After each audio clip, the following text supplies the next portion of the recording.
Vegan is the new norm. Hello everybody, welcome to Royce Airs episode 23, where I'm joined with the very handsome, ridiculously good skin, Mr. Vens Soto. Stay tuned.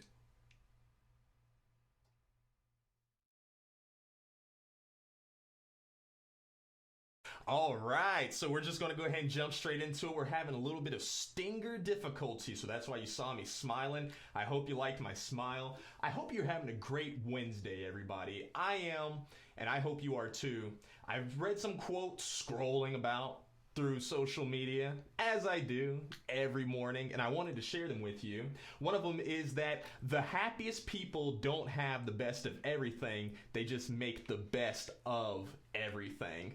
So I know a lot of people will reach out and ask for different tips about how do you find the motivation to do things and make awesome things happen. That is something that really resonated with me. One of my course director for barbershop, Mr. Matthew Boutwell, he had shared that with me this morning. And he also shared another one, that the people who say money isn't everything never had any. And that's a really true statement as well. Whenever it comes down to a lot of the programming that a lot of us have had since birth, that, it kind of shows. We feel as though that money is the root of all evil and that it's the problem and it's going to corrupt people, when that's not necessarily the case. Money, it's just it's just that. It's money. Your intentions and your drive personally as a human being is what is going to corrupt or not corrupt. So just remember that as we continue this journey, we're all bettering ourselves. I personally find that I look up to, as a black man, just in history, to model myself after a lot of the different things that I do in my everyday life. I try to be as much like Sonic the Hedgehog as possible because he's freaking awesome. With that, the word of the day today is ostracize. Oh, good one for today. For some of you who may have met Mr. Vens, he's going to be with us, our guest for the day. Mr. Vens, how are you doing? I'm so excited to be here. I'm excited to have you here as well, man. For sure, for sure. Ostracize. It means to exclude someone from society or a group. So how can we use that in a sentence, Vens? Ostracize. Don't ostracize meat eaters. Oh, we knew he was going to go there. I kind of set it up for you. Yeah. For those of you who haven't gotten to read any of the things posted in a lot of the different vegan chats in the Orlando area, or just didn't read the description to this video, Vens is not a vegan, so we're going to have a very open discussion with it, the same way that I'd like to have it with everybody. It might become the only reason why I feel it might become a little debated is because both Vens and I wear ENTPs. Shout out to all the other ENTPs out there. Anyone else in the Myers-Briggs, I don't mean to ostracize you either. But yeah, just whatever your Myers-Briggs test is, let us know the results so that way we can kind of see how this is going to work into the conversation. Tell them a little bit about what ENTP is, Captain Vens. Well, ENTP really gains energy from extroverted energy from engaging other people's thoughts and ideas. So, I know that people maybe not like their ideas being engaged, and I've got myself into some trouble sometimes. Just because I really enjoy pushing people's ideas and really trying to understand them. Yes. That can really get you in a hole sometimes, and also, meat eaters don't ostracize vegans because it's not cool either. Thank you for, it's a thing both ways. Respect. And that's why I wanted to open up this show. Originally, it was going to be all vegans on, but I want to show people that I am willing to have that conversation with anybody. I don't want to ostracize anybody who wants to have the conversation with me. So definitely glad to have you on the show, Vens. Tell us a little bit about yourself, man. Well, I was born and raised Buddhist in this country, It's a pretty Christian country. So, sometimes I would tell someone, especially down here in the South, a lot of people are cool, especially in Orlando, but every once in a while, people would press me. They're like, "What's your religion? What do you believe?" I would tell them Buddhist, and then right away they would be like, "Oh, so you're not a good person?" Like, yeah, they would ostracize you from. Like, they may not even know what it is, but the fact that I'm not saying what they believe, that puts that kind of block in their mind. Yeah, this can't be a good person because they don't believe what I believe, you know. But we can't really look at the world that way. To be honest, that is how I looked at the world whenever I first started learning and meeting and interacting with people, because the school that I went to, it was primarily a Christian school, Baptist at that. So we often ostracize people. We would tell them, like, yeah, you know, God accepts everybody, come as you are and that, but low key, if you were to come to me and say that you're Buddhist, I would say that something's wrong with you and you need to stop believing in Buddha and praying to this big guy because he's not going to be able to save you and you're going to go to hell and all. Just a lot of, I was that person. Now, ever since I took the red pill, you know, it opened up a whole new world for real. So yeah, that person like died. That's good, Royce. I'm glad. I am too. And whenever I really saw that person in the mirror, I was like, man, I was nowhere near as bad as a lot of your Bible thumper. Yeah, of course. I mean, but you know, I grew up with it. I mean, a lot of people are cool though, so it's not like something that really affected me, but it's something that I experienced and I've come to know. So I really try to reach out and like maybe stop that kind of mindset. Like, just because you or I may not believe in the same thing or have the same ideas doesn't mean we should ostracize each other, doesn't mean we should hate each other, doesn't mean any of that stuff. Exactly. In fact, it's great that we do have different beliefs and we're able to just sit here and talk about it, because if I did ostracize you, you're literally one of the most handsome people that I've seen all week. So thanks, Royce. I wouldn't have that privilege and honor. Seriously, like, I really thank you for coming on the show and talking everything about with us today. Want to check in with everybody who's on with us. Mr. John Sarah, he says, oh boy. John, get ready, set, fight. No, we're not going to fight. We're not going to fight. Johnny, I love you, man. Mr. Doug gave me a thumbs up. Doug, I'm glad you're here with us, and I'm glad that everybody else is here watching with us as well. We're joined with Mr. Vens Soto. So, Vens, tell us a little bit about what you do. So I studied architecture, and I also worked in a lot of design industry. So modern world design. Yeah, I love design in general. It's not just restricted to one medium. So lately I've started a brand called Vodk. Vodk? Yeah. Like vodka? Yeah, vodka, kind of like vodka. But without the A. Without the A. Okay. That's how I explain it. But Vodk has really evolved into, like, my friend John came on board just recently and has really evolved into what the community is. It's evolved into what my friends are. Like, the first Vodk video I ever made was actually for one of my really close friends, one of my best friends, Rasan. He came to me, he's like, Vince, I need an album cover. And I was like, an album cover, you say? So I started drawing, sketching something out, and I was like, you know, I always wanted to make YouTube videos, like those ones where you see visualizers and everything. And I'm like, so he wants an album cover, and I made an entire video with the visualizer, even with his logo and everything. And I was like, that was my first video. And you know, throwing events and doing your own thing, once you start, you see how easy it is. You can. This world is just full of opportunities. Don't tell them that it's easy. That's a secret, okay? It's so easy. Yeah. You know, they say, wow, you must be tired.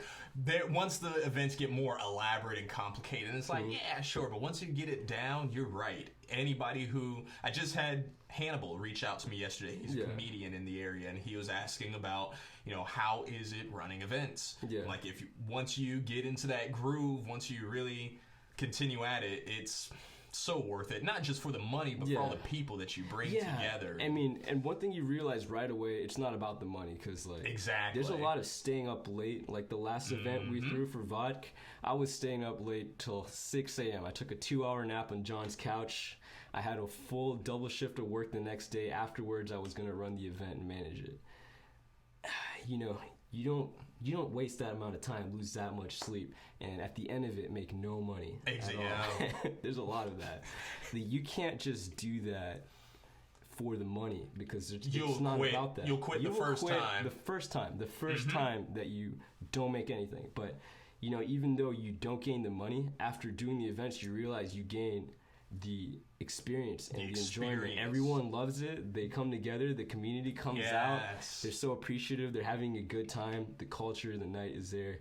And then you start to really realize what it's about. That's what it's all about, man. That is exactly what it's all about. You're Andrew Soto. Does that name sound familiar to you? It's my little brother. I love him. That's your little brother. Yes. He is equating the red pill to acid. Andrew, we don't endorse any use of illegal substances on here, but if you do have any, you can share some with me.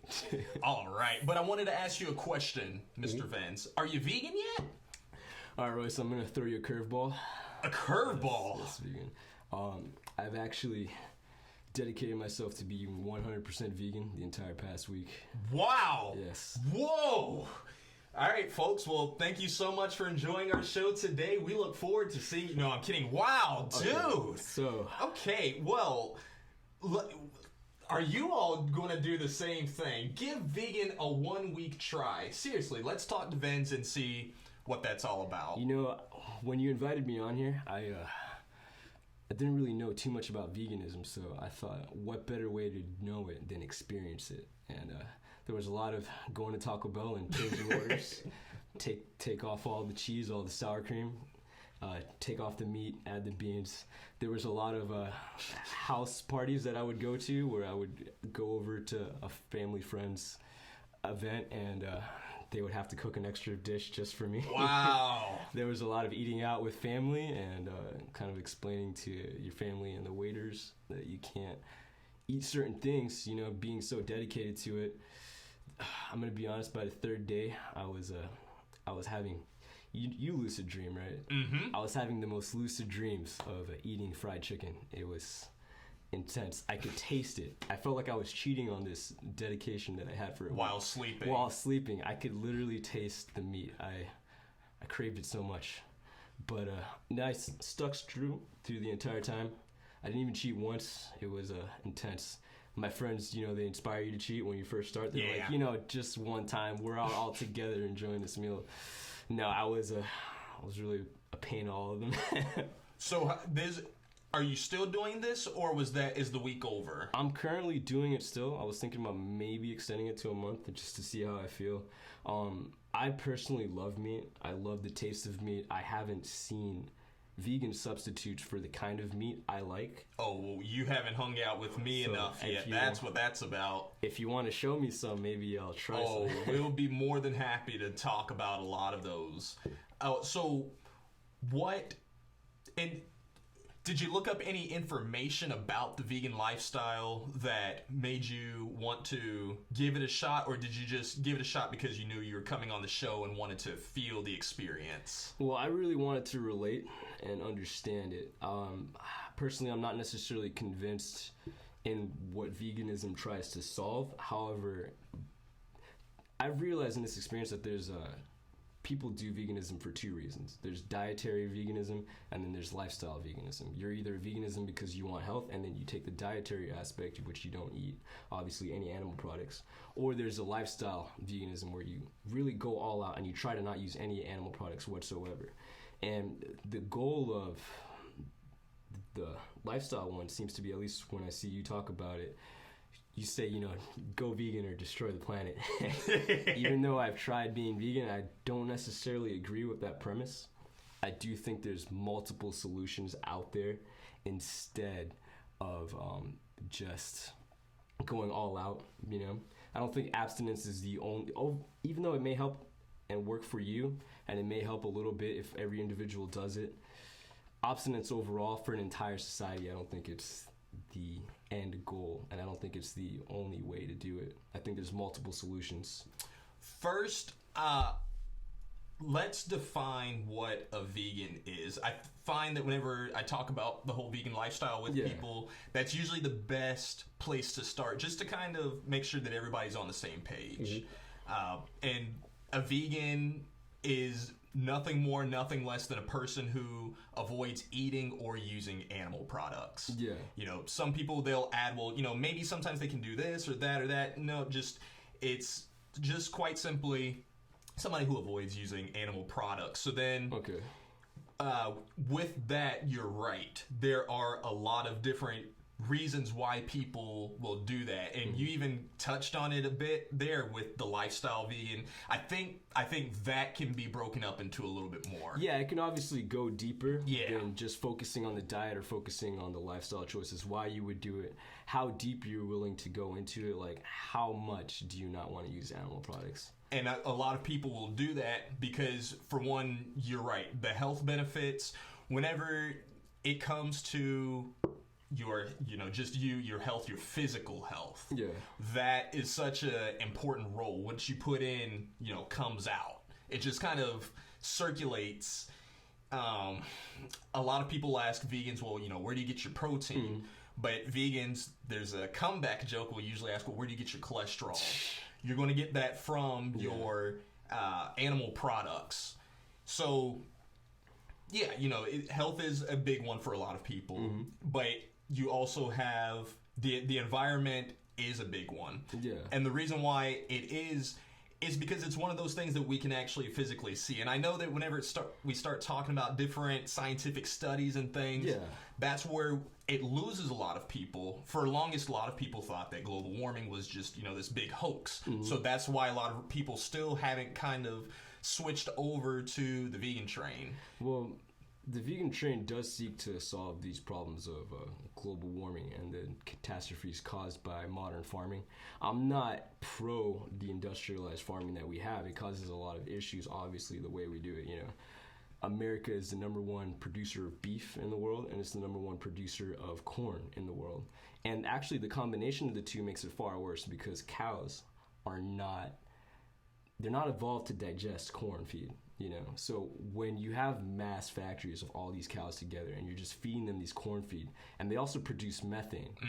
So it causes them to produce even far more methane. So in the end, the act of eating meat, I don't consider it immoral, you know, but the way that we do it in this country is just so wrong. And we can obviously, there's other solutions than veganism that we can do to tackle this industry of what it's doing, you know. Like when I love meat, I love the taste of meat, but when I first, a few years ago, saw what the state of meat is in factory farming, it broke my heart.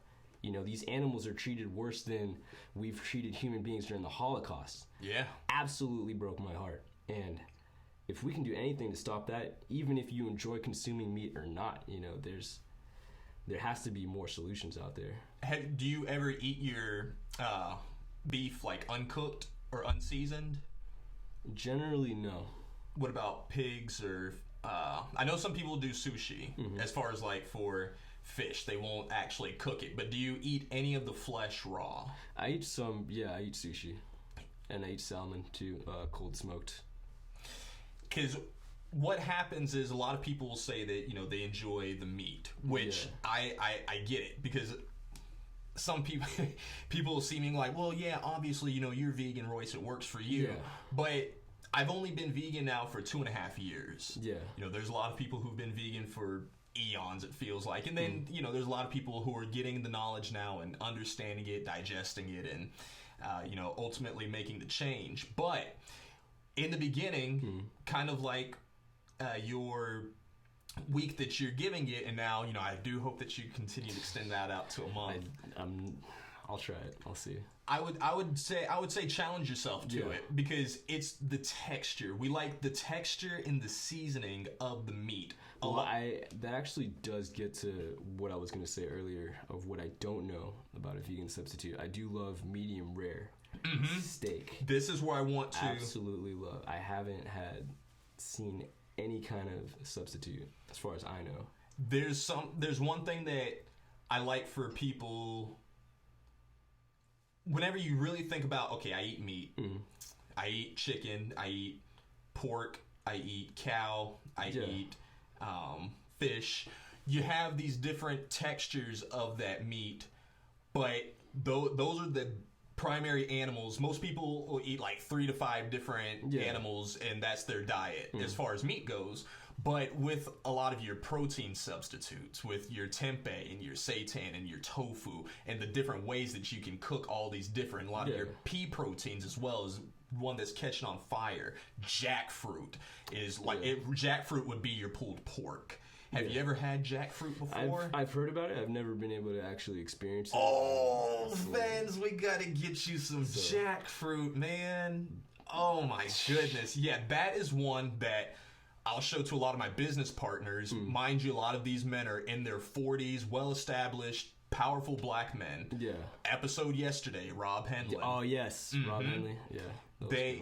They'll try this, and they can't tell the difference. They're like, Royce, you gave us this is meat, like I know it. And they'll argue with me, and I'm like, listen, I'm not going to feed you meat because I want to show you different things that I try. So I really feel as though, you know, what you learn some of the different substitutes, you will find that there are a plethora of more options. The only thing right now is that in society there are subsidies, there are different grants that push the meat and dairy industry. And I actually wanted to like really congratulate you. Like, you had Tim Canova on this podcast. Tim Canova's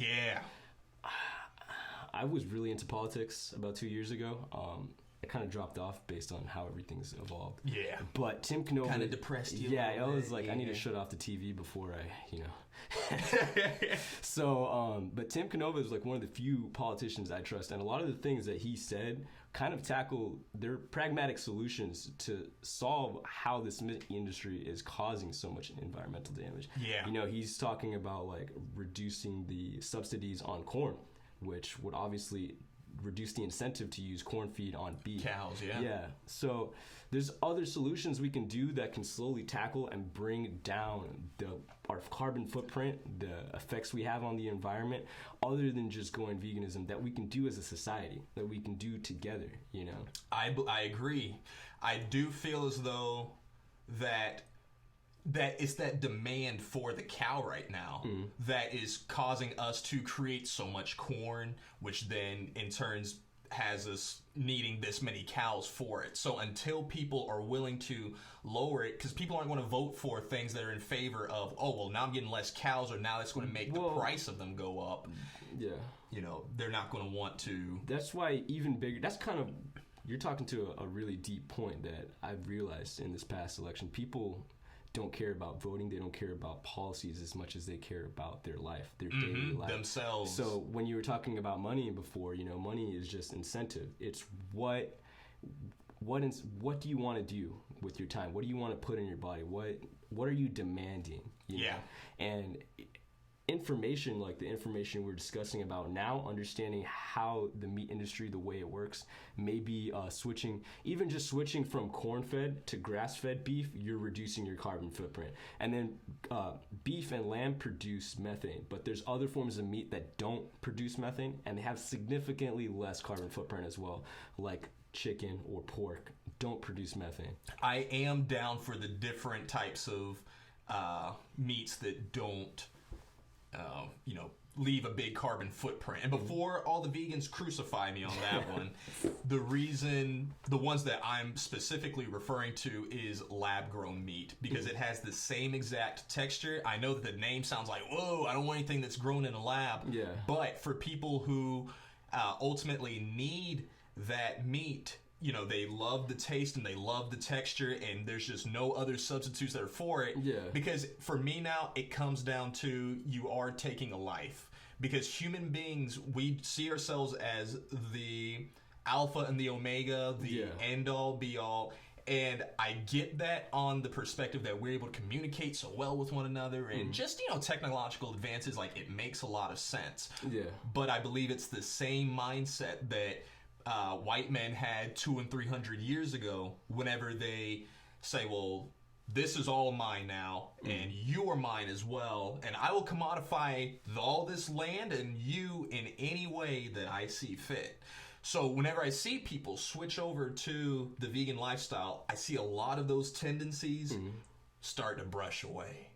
I do want to acknowledge Mr. John Sarah one more time, Oh, yeah? because he said, I came here for the scandals. Instead, I get Vens being a vegan? What is this? You've pissed John off, man. This is all to piss him off, this entire event, really. Amari agrees with him, and Lisa, she's the one who actually, I glanced down and saw the meat from the stem cells from her. It made a lot, that was a point. You know, I actually was going to ask you what you think about lab-grown meat, and I'm glad you brought it up. Stem cells, well, you know, we're not actually physically harming another being, because I don't know, I don't know if you've ever been arrested. That's nothing you actually have to talk about on. I haven't been arrested. I haven't either, surprisingly, but I'm really happy about that. Tax evasion? Not even tax evasion. I did keep accusing David of that though one time. I was like, David, I'm pretty sure, but I believe that whenever you get scared, you know, people, whenever the lights go on behind me, the red and blue, I'm getting pulled over. You feel that anxiety right away. Even without the lights, you see the cop behind you, you're like, oh, I better not get pulled over because I got to go to work. Seriously. I got stuff to do. That same emotion, even emotions of like love, you know, I love my fiance, Amari. You know, if somebody took her away from me, like, I'd be devastated. I'd be ready to just chop a house down or something. I can empathize with that. You know, so whenever I've been around different animals, I grew up on a farm. Yeah. But we never actually, at least by the time I came into existence on this world, they were no longer killing the animals. They were literally just pets. So we would go out there and play with the pigs and play with the chickens and play with the ducks, turkeys, you know, we would just play with them. And they thoroughly enjoyed your company if they resonated with you and if they liked you. However, we'd have sometimes some cousins would come out and they were dicks to the animals. Yeah. They were really, really mean. Yeah. So, I mean, that's a good way to see if someone's not a good person. If if someone's a dick to animals, I'm like, I don't think I want to hang around you. I'm not sure. Seriously. I'm not sure you're a cool person. So seeing that emotional response with animals, I can no longer say that, well, I think that they're stupid and that they're don't have memory or that they can't feel. Like, they obviously feel emotion.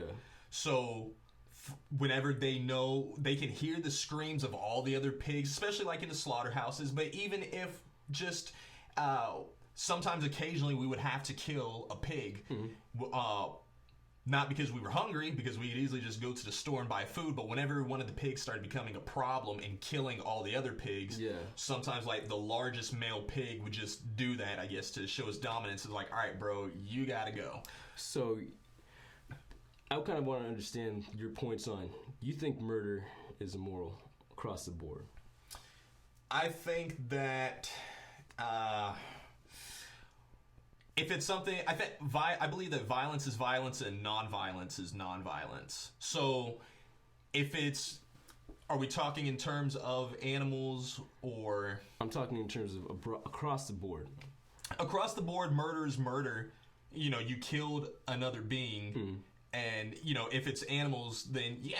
Now, if someone is justified, someone's going around like killing someone else, give that person the death penalty, because they are now robbing everyone else of life, and they're being a menace to society. Yeah. Well, what you're talking about, like, you're kind of interfering into this community of animals. You're bringing yourself, we're so disconnected from the animal kingdom, from what we used to be just a few hundred years ago, you know? Like, when you kill that animal, you're influencing that society. And there's ways that people in current society, like, people hunt animals in order to keep their populations down so the animals don't ravage and destroy their ecosystem or eat too much of other animals or destroy too much of other animals, you know?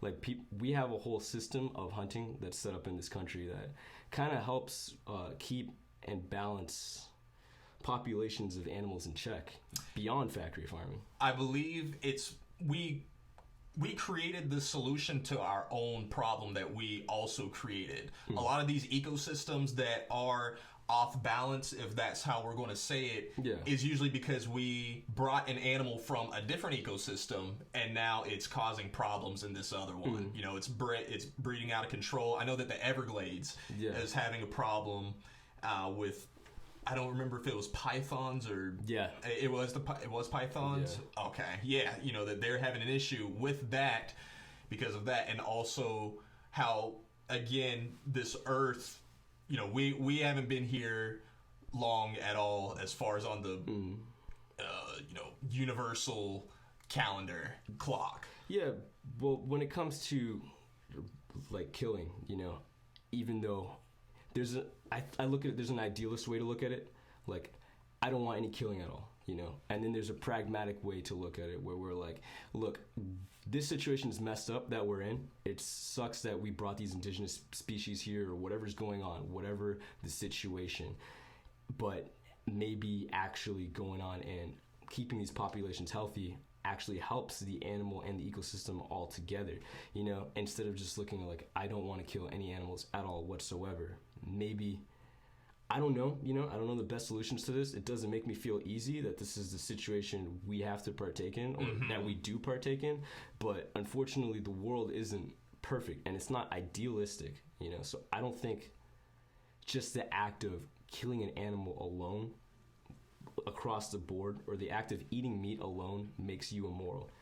And I mean, I guess you agree with me because you're not against lab-grown meat either, you know? Yeah, physically taking in meat, just, you know, if somebody grew their own meat, it'd be no different than growing an apple or a watermelon, because you just grew it. You know, I didn't have to harm anything or, you know, torture, kill any type, because I know where you're coming from as far as, well, you know, if I killed it. But again, I don't even like to say that, well, this is now mine, because I stole that meat from this other living being that required its meat to function. But I have now taken that because chicken sandwich, you know. So I just don't find it super fair. But holy crap, Vens, you're going to have to come back on this show. I'll gladly come back. This was a lot of fun to talk to you, and the crazy part is that you're just so freaking handsome. Like, I just can't get over it. I love that jacket on you. I love the shirt. I like your style with Thanks, it. Royce. Like, dude, your hair too. Like, yeah, no, you're coming back on the show. I was inspired by you, Royce. I always see you dressed here really nice. I was like, I need to bust out the suit. I cleaned it. I really appreciate that, man. Thank you, Ben, so much for being on the show. And I thank you all for being here with us as well. It really means a lot to me that you come each and every single day to participate in the conversation. I didn't even realize that we flew through so much time. I went to check the clock, see if it was maybe 2:20. That's what I thought it was, and it was 2:30. So, yeah, I'll stay on that from now on. Would you like to be involved in the show? Maybe perhaps an interview, or would you consider sponsoring our show? Please message us at the Royce Ayers Facebook page, at Royce Ayers Show. Also subscribe to our YouTube. Follow me on SoundCloud, because I am a rapper. And let's look forward to a great show tomorrow with Mr. Adam, one of the bear defenders of Florida. So, looking forward to seeing you then. Royce Ayers Ashcroft signing out.